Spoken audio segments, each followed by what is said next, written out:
जय हिंद, नमस्कार साथियों, कैसे हैं आप सभी। उम्मीद करते हैं बहुत ही अच्छे होंगे और अपनी तैयारी में जोर शोर से लगे होंगे। हम आपके लिए लेकर आ गए हैं घटना चक्र। भौतिकी का जो है नाभिक भौतिकी सब चलेगा। अभी पीछे का जितना हो गया है सब खत्म हो गया है। 11 तक जाकर प्लेलिस्ट बना दिया गया है, जाकर देखिए। और आज जो है हम नाभिकी भौतिकी एक नया चैप्टर है, इसको शुरू करते हैं। देखिए, घटना चक्र आप कवर आपको करना ही पड़ेगा, क्योंकि ऑब्जेक्टिव में बहुत ही बेहतरीन बुक है घटना चक्र। इसको हम यही उम्मीद करते हैं, इसको बढ़िया से देखिए और समझिए। तो आइए, ज़्यादा बात नहीं करते हुए, थोड़ा वीडियो अच्छा लगे तो वीडियो को लाइक कीजिए, नया है तो चैनल को सब्सक्राइब कर लीजिए, क्योंकि आपको घटना चक्र पूरा हम खत्म करने वाले हैं। उसके बाद जो है आपको वीडियो कैसा लगता है कमेंट बॉक्स में ज़रूर बताइए। और बताइए, आज का थोड़ा टाइम भी आपको देंगे, ताकि अगर आपको आता है यानी आप पढ़े हुए हैं तो आपका रिवीजन भी हो जाएगा।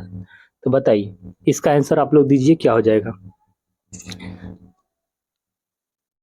बताइए। निम्नलिखित में से कौन सा इनमें सुमेलित नहीं। 3 इसमें सही है और 1 गलत है, उसको आपको छांटना है, कौन सा हो जाएगा।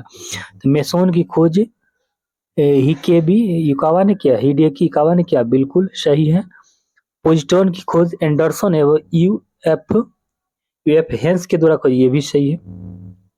सूर्य तथा तारों में ऊर्जा उत्पादन का सिद्धांत जो एच ए बेथे के द्वारा का, बिल्कुल ये भी सही है। और प्रायोनियम तत्वों का संश्लेषण एनरिको फर्मी नहीं, ये गलत है। ऑप्शन डी ही इसका राइट जो आंसर हो जाएगा, ऑप्शन डी ही हो जाएगा। क्योंकि एनरिको फर्मी के नाम की रिएक्टर की खोज किए थे। रिएक्टर की खोज किसने किए थे? Enrico Fermi. इसका जो है बिल्कुल ऑप्शन डी राइट हो गया। प्राइडोनियम की अगर बात करें तो यह जिसका खोज किया था जीटी सोबर के द्वारा किया गया था, ये भी आप ध्यान रखिएगा। तो आइए हम लोग नेक्स्ट क्वेश्चन की ओर बढ़ते हैं। बताइए, इसका आंसर आप लोग दीजिए। निम्नलिखित में से कौन सा कथन सही नहीं है? सही नहीं, गलत ढूंढना है आपको, बताइए। तो टाइम देते हैं आपको, बोलिए। बिल्कुल ऑप्शन बी जो हमारे साथी लगाए हैं बिल्कुल सही लगाए हैं। बी राइट हो जाएगा, क्योंकि देखिए विकास का सिद्धांत चार्ल्स डार्विन के द्वारा दिया गया था, ये बिल्कुल सही है। किसी परमाणु के नाभिक का टूटना संलयन, देखिए टूटना नहीं, कोई भी जैसे जो नाभिक का टूटना की अगर बात करें तो यह विखंडन कहलाता है। यानी दो भारी नाभिक जो होता है टूटता है तो क्या होता है? विखंडन कहलाता है। हल्के नाभिक यानी जो विखंडन कहलाता है। लेकिन जब हल्के नाभिक जो भारी नाभिक में बनता है तो संलयन होता है, टूटना नहीं होता है, बल्कि आपको जुटना यानी जोड़ना जो है संलयन कहलाता है। इसका ऑप्शन बी ही गलत था। और ड्राई आगे देखते हैं। ड्राई आइस ठोस कार्बन डाइऑक्साइड के अतिरिक्त कुछ नहीं, बिल्कुल ये सही है, ये भी सही है। टेलीफोन की खोज ग्राहम बेल ने की थी, ये भी सही है। यही गलत ढूंढना था, तो ऑप्शन बी इसका राइट हो गया, याद रखिएगा।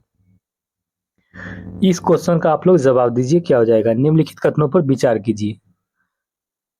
तो आइए देखते हैं। अर्नेस्ट रदरफोर्ड ने रॉयल सोसाइटी के समक्ष कहा था कि मनुष्य को नाभिकीय शक्ति कभी नहीं उपलब्ध होगी। बिल्कुल ये कहे थे, अर्नेस्ट हैकल का कथन है। उसके बाद उसे यह विश्वास था कि आइंस्टाइन का नियम फेल हो जाएगा और मात्रा ऊर्जा में परिवर्तित नहीं होगी। ये भी बिल्कुल सही है, ये भी बिल्कुल सही है। और ये नहीं हो मतलब ये जो स्पष्टीकरण भी सही कर रहा है। तो ऑप्शन ए इसका बिल्कुल राइट हो गया, याद रखिएगा।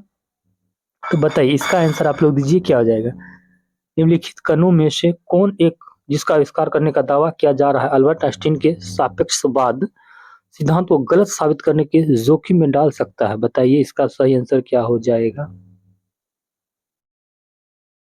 बिल्कुल ऑप्शन ए जो हमारे प्यारे साथी लगाए हैं बिल्कुल सही लगाए हैं। माइक्रोवेव फोटोन जो है ना, माइक्रोवेव फोटोन इसका राइट आंसर हो गया, याद रखिएगा। तो आइए नेक्स्ट क्वेश्चन देखते हैं।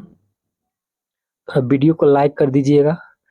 बोलिए, साइक्लोट्रॉन किसको त्वरित करने के लिए प्रयुक्त किया जाता है? यानी साइक्लोट्रॉन जो है किसको त्वरित करने के लिए प्रयुक्त किया जाता है? इसका सही आंसर आप लोग बताइए, क्या हो जाएगा।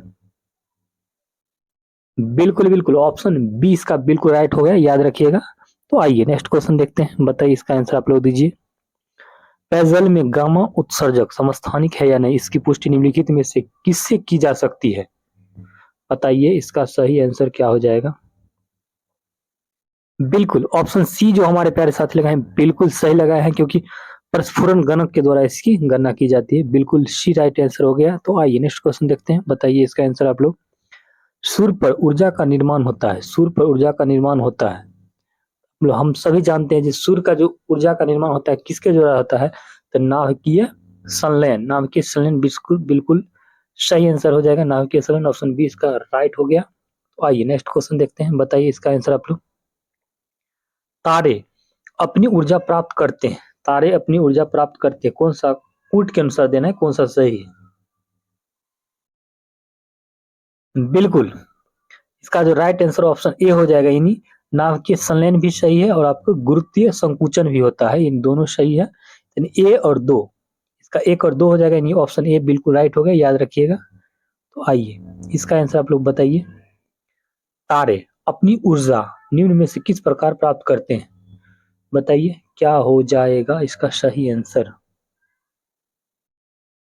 बिल्कुल ही बिल्कुल ऑप्शन ए जो हमारे प्यारे साथी लगे, वही नाभिकीय संयोजन या संलयन सेम होता है, तारा सूर्य का जो होता है ऊर्जा होता है नाभिकीय संलयन के द्वारा ही होता है, ऑप्शन ए। हाइड्रोजन बम की अगर बात करें, देखिए हाइड्रोजन, क्योंकि जानते हैं हम लोग सूर्य में हाइड्रोजन की मात्रा ज्यादा होती है, हाइड्रोजन बम भी आपको नाभिकीय संलयन, लेकिन परमाणु बम कहे तो विखंडन के नियम पर काम करता है। ऑप्शन ए इसका बिल्कुल राइट हो गया, याद रखिएगा। इसका आंसर आप लोग दीजिए। सितारों में अक्षय ऊर्जा के स्रोत का कारण क्या होता है सितारों में ऊर्जा का? बिल्कुल हम लोग जानते हैं हाइड्रोजन ज्यादा है सूर्य में, इन सितारों में भी वही है, तो हाइड्रोजन का हीलियम में परिवर्तन हो जाता है, ऑप्शन ए बिल्कुल ही राइट होगा, याद रखिएगा। तो आइए नेक्स्ट क्वेश्चन देखते हैं, इसका बताइए। सूर्य से उत्पन्न ऊर्जा का स्रोत क्या है, बताइए। वही क्वेश्चन है, ज्यादा टाइम नहीं लेंगे। नाभिकीय संलयन, नाभिकीय संलयन हो गया, ऑप्शन बी बिल्कुल बिल्कुल राइट आंसर हो गया, याद रखिएगा। आइए नेक्स्ट क्वेश्चन देखते हैं, बताइए इसका आंसर आप लोग। निम्नलिखित कथनों पर विचार कीजिए, विचार करना है, देखिए देखते हैं। नाभिकीय रिएक्टर में 100 पोषित श्रृंखला अभिक्रिया संभव है क्योंकि, चाटना है कौन सा कथन सही है। प्रत्येक विखंडन अभिक्रिया में अपेक्षाकृत अधिक न्यूट्रॉन निर्मुक्त होते हैं, बिल्कुल सही है।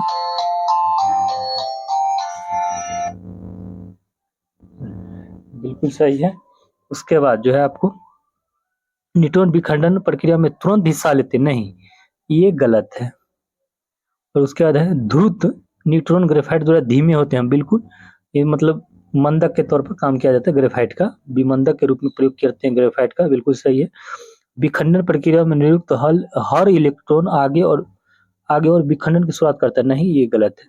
इसका राइट आंसर ऑप्शन बी हो जाएगा, यानी एक और तीन सही है, तो ऑप्शन बी राइट हो जाएगा, याद रखिएगा। आइए नेक्स्ट क्वेश्चन देखते हैं, बताइए परमाणु रिएक्टर क्या है, परमाणु रिएक्टर क्या है, इसका आंसर आप लोग दीजिए, क्या हो जाएगा। बिल्कुल एक प्रकार का आणविक भट्ठी है, याद रखिएगा, तो ऑप्शन डी बिल्कुल राइट हो गया। आइए नेक्स्ट क्वेश्चन देखते हैं, इसका आंसर आप लोग दीजिए। कौन सा कथन नाभिकीय विखंडन से संबंधित नहीं है, नाभिकीय विखंडन संबंधित नहीं है, बताइए क्या हो जाएगा। बिल्कुल हम लोग जानते हैं कि तारों का ऊर्जा क्या होता है, संलयन नाम के विखंडन, यही होगा, तो यही गलत था, तो ऑप्शन बी इसका राइट होगा, याद रखिएगा। आइए इसका आंसर आप लोग दीजिए। नाभिकीय संलयन रिएक्टर के विषय में कथनों पर विचार कीजिए, कौन सा कथन सही है, बताइए। वे भारी नाभिकों वे भारी नाभिकों विखंडन के विखंडन कहाँ, नाभिकीय विखंडन नहीं होता, नाभिकीय संलयन, नाभिकीय विखंडन ये गलत है। साधारणतया उनकी टोकमाक डिजाइन होती है, बिल्कुल सही है। वो बहुत अधिक तापक्रम पर कार्य करते हैं, बिल्कुल सूर्य में जानते हैं बहुत अधिक तापमान रहता है, ठीक।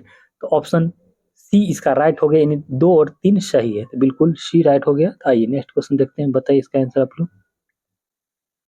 नाभिकीय रिएक्टर और परमाणु बम में यह अंतर है, क्या अंतर है, बताइए। नाभिकीय रिएक्टर और परमाणु बम में क्या अंतर है? बिल्कुल ऑप्शन बी जो हमारे प्यारे साथी लगाए हैं बिल्कुल सही लगाए हैं, क्योंकि नाभिकीय रिएक्टर में श्रृंखला अभिक्रिया नियंत्रित होती है, नाभिकीय नियंत्रित नियंत्रित श्रृंखला होती है, ठीक, नियंत्रित कर सकते हैं नाभिकीय रिएक्टर वाला, तो इसलिए वी राइट हो गया। इसका आंसर आप लोग दीजिए। धर्मिता के संदर्भ में कथन कौन सा कथन सही है? रेडियो धर्मिता एक नाभिकीय गुण है, बिल्कुल सही है।